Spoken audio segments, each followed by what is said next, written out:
You are listening to the Cat Breeder Sensei Says podcast, the show that supports the reputable breeding of pedigree cats. I'm your show host, April Catito, and in this episode, we're going to be talking about how to handle multiple litters that are on the ground at the same time. If you have 3 or more girls, it's definitely going to come upon you that you're going to have more than one litter that is on the ground at the same time. So they could either be born on or around the same date, or they could be a couple of weeks apart, especially during kitten season when things start heating up and your girls start coming into season more often. Having a protocol in place will help you plan for stress-free deliveries and stress-free raising of the kittens, both for you, the kittens, and your queens.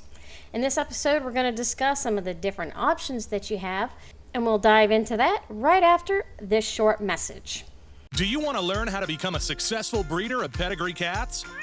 Now you can. For the first time ever, enroll in an online training course that takes you step by step through everything you need to know to get on the right track.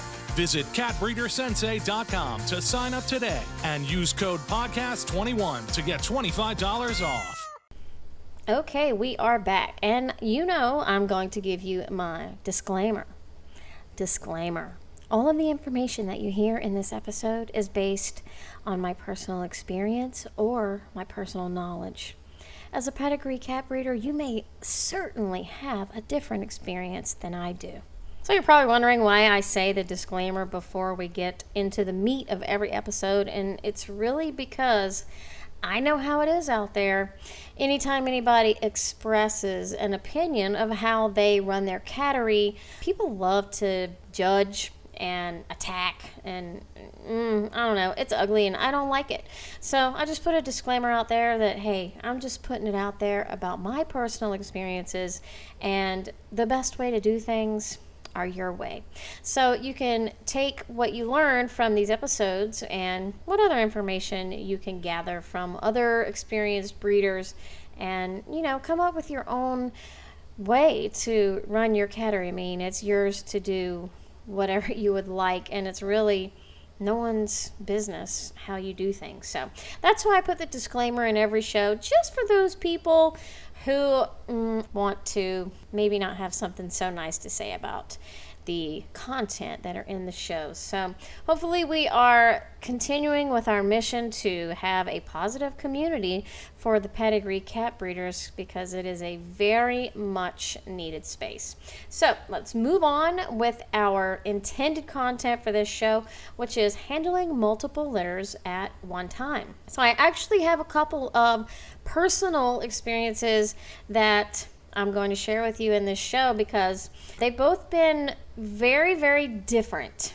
Now, if you have a nursery set up for your kittens, and I think for the most part you do, you probably have a little area set aside for your queens to raise their babies. Now, I see a lot of people keeping kittens in their bedrooms and stuff, so I'm not real sure how handling multiple litters like that would work, because personally I have never tried to do that. So if you are one of the people that have limited space and you're sharing your bedroom with your litters of kittens and your moms, then reach out to me and I would love to hear how you handle that. Maybe we can have you on a show and share how you handle that with our listeners as well.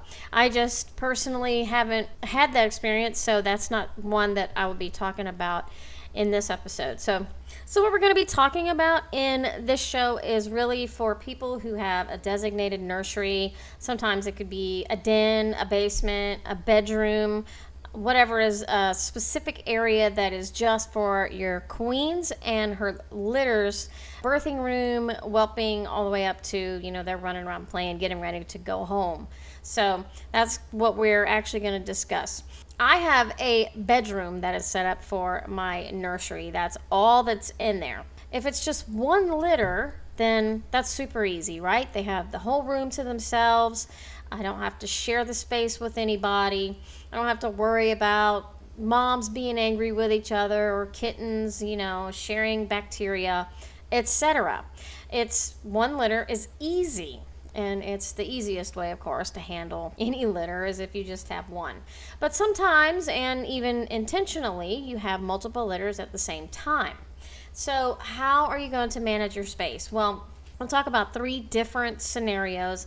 The first one is your moms are sharing the same room or the same space.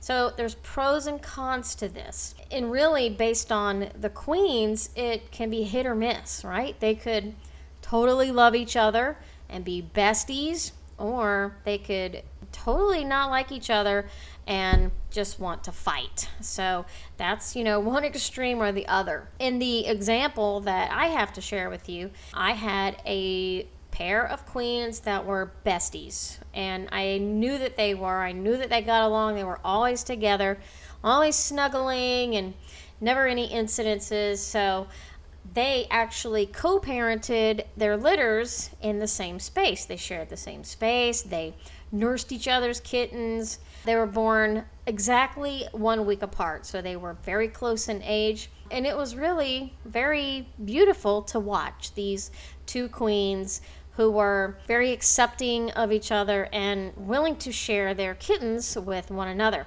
When I mated them close to the same time or within a week of each other, I did have the intent of co-parenting, but I did not know if it was going to work out well. Because at that time, I wasn't sure how the sharing of space was even going to work out. But, that was my plan, and I stuck to it. And so the first queen was delivering her kittens, and the other queen was still pregnant. Of course, she had about 1 week left to go.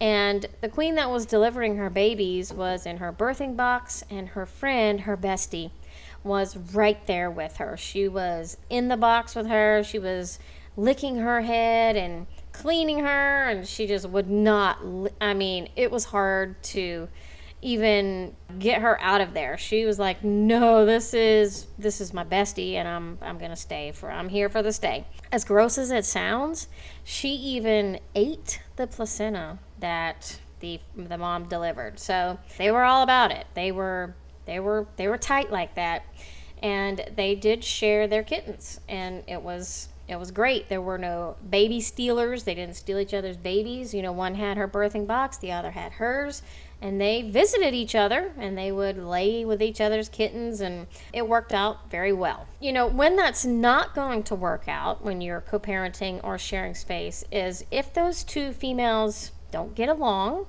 and they're very protective of their kittens, they'll fight, and they'll charge, and they'll attack. And I have not had one that does that yet, but I do prefer to keep them separated, although I did this co-parenting once. I attempted it a second time with the same 2 moms, and one was a baby stealer. The first girl delivered her kittens, and the second mom would just go over there before she delivered hers and steal them. And she would just, she was obsessed. And this was in the reverse order. So the second time it was the other mom who went first. And so, the behavior of my other queen was a little different when she was second in line. So they have these hormones that take over their body when they get very close to birthing, and that's what allows them to sometimes accept other kittens from other litters, and they'll nurse them, and they have no problem. They're very nurturing, and maybe that was part of the reason why she was stealing babies. She heard them crying or meowing, and she would just go over there, and she wanted to take them out and move them and take care of them herself. And that made me a little nervous. I didn't want that stressing out the first mom. So I did end up separating those, and they didn't co-parent a second litter together. So there's a stress factor that is involved when a mom has her kittens. I really like to keep the birthing area and the nursery just private, just private and quiet, especially for the first several weeks that the kittens are there. Just give the mom a chance to nurture them because she's in there with them a lot. So all kinds of things will stress out a mom. It can be people, it can be noises, it can be other cats. There's just so many things, and that will, trigger the cat to maybe want to move her kittens to a new location, or there's even, worse things that can happen if she's stressed out. So we really want to eliminate any stress factors when you have a new mom with her babies. Another disadvantage of co-parenting is when they're too far apart with the dates that they are born, and then they start to grow up, and then the older ones are too big. They're too rough. So when both litters start to walk around and they're starting to play on their own, if a kitten that's 3 weeks bigger or older, could potentially be too rough with the younger babies. So you have to make sure that that's not going to happen. Even if you get to like 5 weeks older, well, that's a huge difference in size. Be mindful of that. And then also infectious diseases. So as much as we don't like it and we don't want to ever see anything like that in our catteries or affecting our cats or our kittens, it happens. When you are a pedigree cat breeder, you are going to deal with infectious diseases and viruses and weird things that happen to your kitties, and it's just part of it, and it sucks, believe me. You never know when it's going to strike. So if you're co-parenting or you're sharing a space with kittens or with moms that have babies, and one of them or one of the litters catches the bug, guess what? Everybody's going to have it. So you can eliminate that spread by just keeping them separate and not sharing space like that.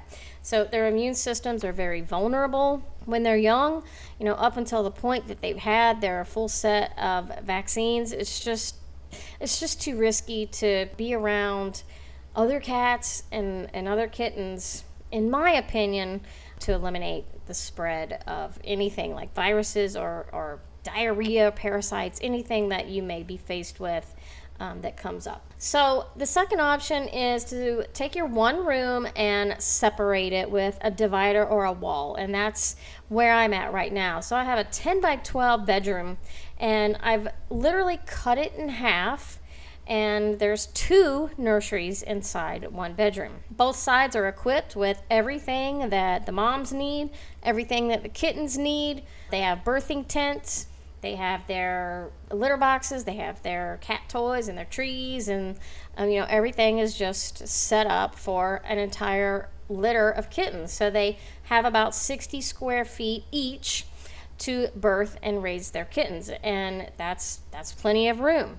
So to create the 2 spaces, it took a lot of thinking about how to do this. I didn't really want to build a permanent wall.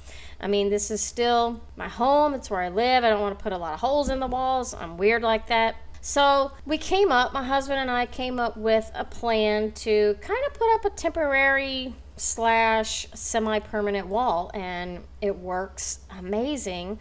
We have a foldable, it's like an accordion room divider, and he built a frame, and there's 2 of them actually, and it was like a perfect fit to go across the room to cut it in half. And then, we made a door and we put locks on it. So kind of hard to describe, but we had to get creative to make this wall. We looked at so many things too, like IKEA hacks and putting bookshelves in there, and so many things we looked at just building an entire wall, and I didn't really want to do that.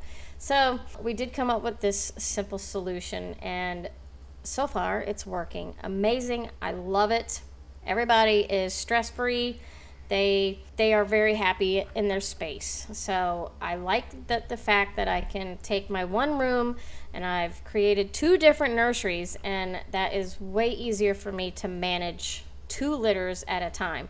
I have 2 litters in there right now. One was born 4 weeks ago, and the other one was born 2 days ago. So big difference in age, a lot of different things going on in those age ranges, but the separation of the room is just been a game changer. It is much needed so long ago. I mean, trust me, I have struggled with how to divide the space up for a while, and just tried to manage my matings and the dates that they were mated, and that's, sometimes a struggle too, getting those dates right and thinking, okay, well, these kids will be going home by this date, so I won't mate her until here, and then by the time she's leaving, I can move the next mom into the room. That's kind of chaotic, especially when the timing doesn't work out like you want it to. So I love the one room that's separated into 2 different nursery spaces for 2 litters of kittens. And depending on how big your room is, you could split it up into even more spaces. So you gotta kind of dig and get to your creative brain and think, how do I want to split this up? Take your room and, divide it into different sections is an awesome idea for keeping everybody in their own little area. And then a third option, which I have never tried, and this is the one that, will probably get some comments, but there are things called queen cages. And as much as people don't want to admit it, a lot of cat breeders use them.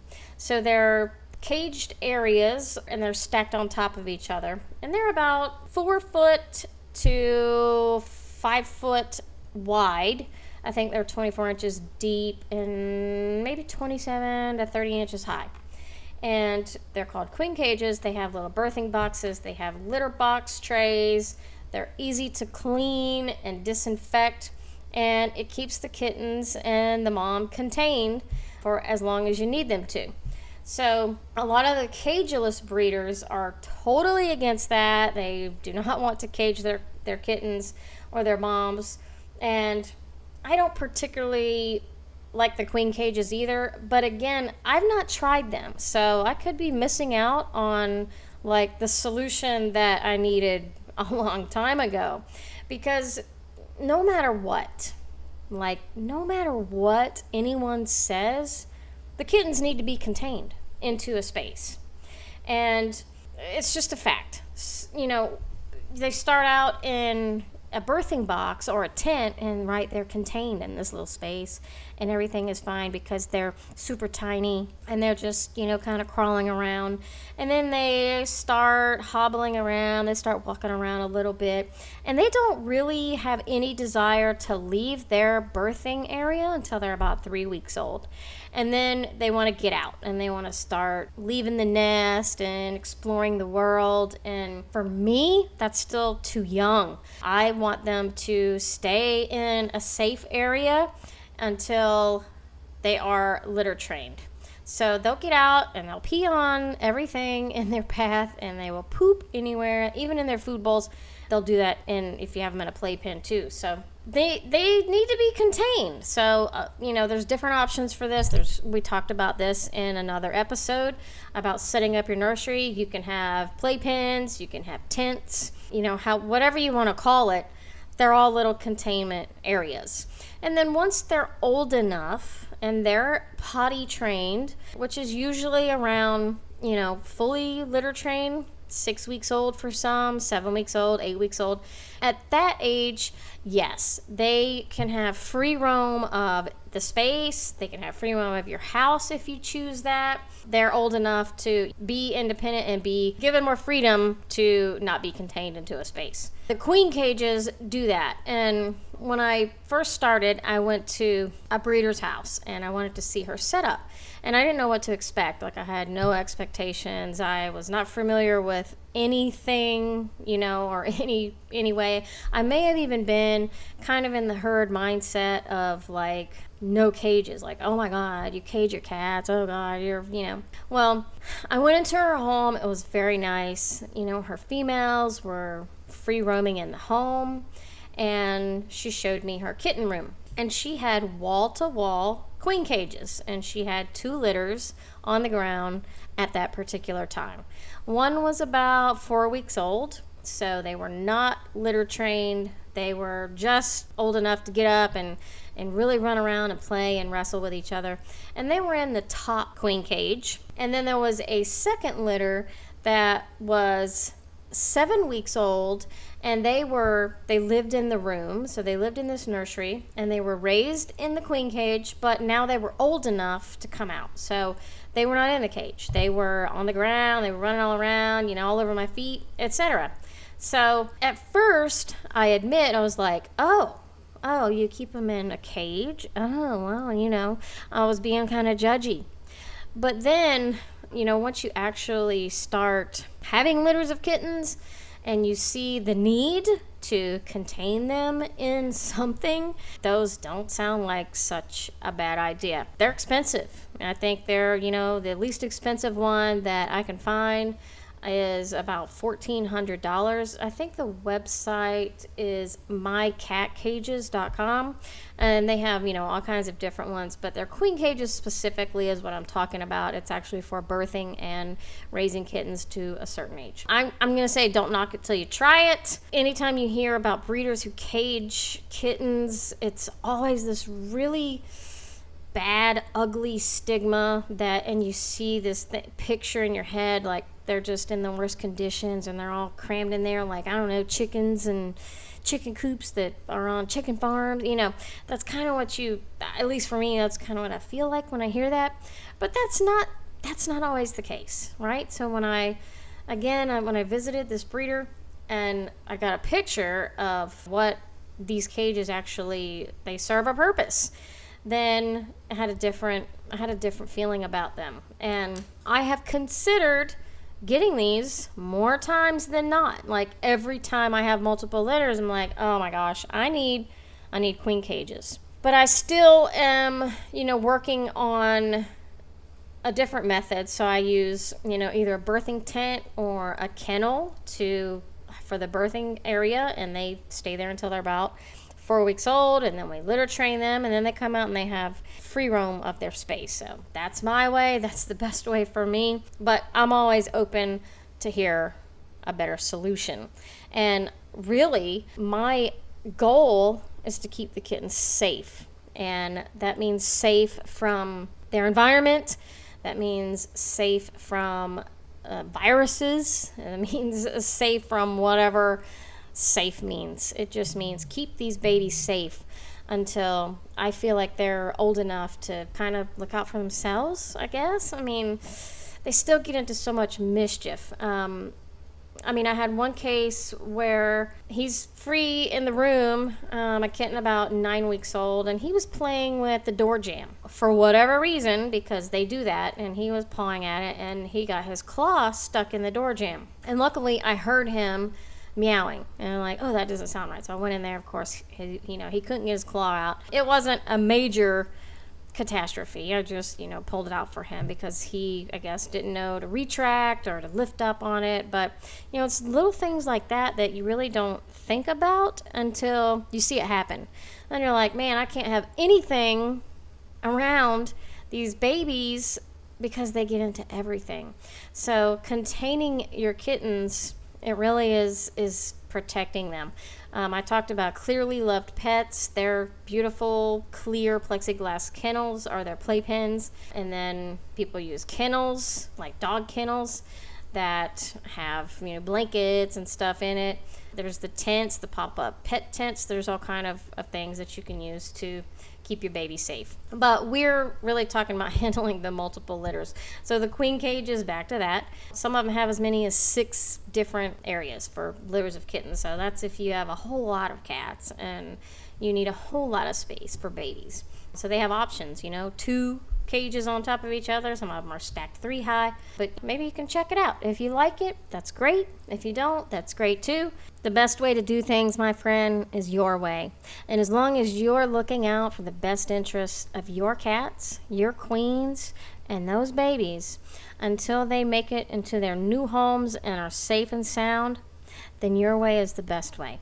So don't let anyone intimidate you, make you feel like crap, or talk you out of something that you feel like is going to work for you. Do what's best for you and do what's best for those cats. As long as you're keeping their best interest at heart, then everything will be just fine. I do appreciate you so much for listening to this episode of Cat Breeder Sensei Says. The topic of the cages is, I know that's controversial, and again, I have no experience with it, but as long as everybody's caring for their babies and their cats, then who am I to judge? I'm not. I'm here to support. I'm here to support people who are doing the right thing and being reputable. So, with that being said, I'm going to see you guys. Well, I won't see you, but I'll talk to you guys on the next episode of Cat Breeder Sensei Says. Do me a huge favor and leave me a review on the podcast platform that you listen to this show on. That can be one of the best things that you can do for me today, is go leave us a review. Go leave us a positive review and let me know how the show is helping you in your journey as a pedigree cat breeder. Okay? Until next time, guys, make good choices, and I'll see you later. Bye.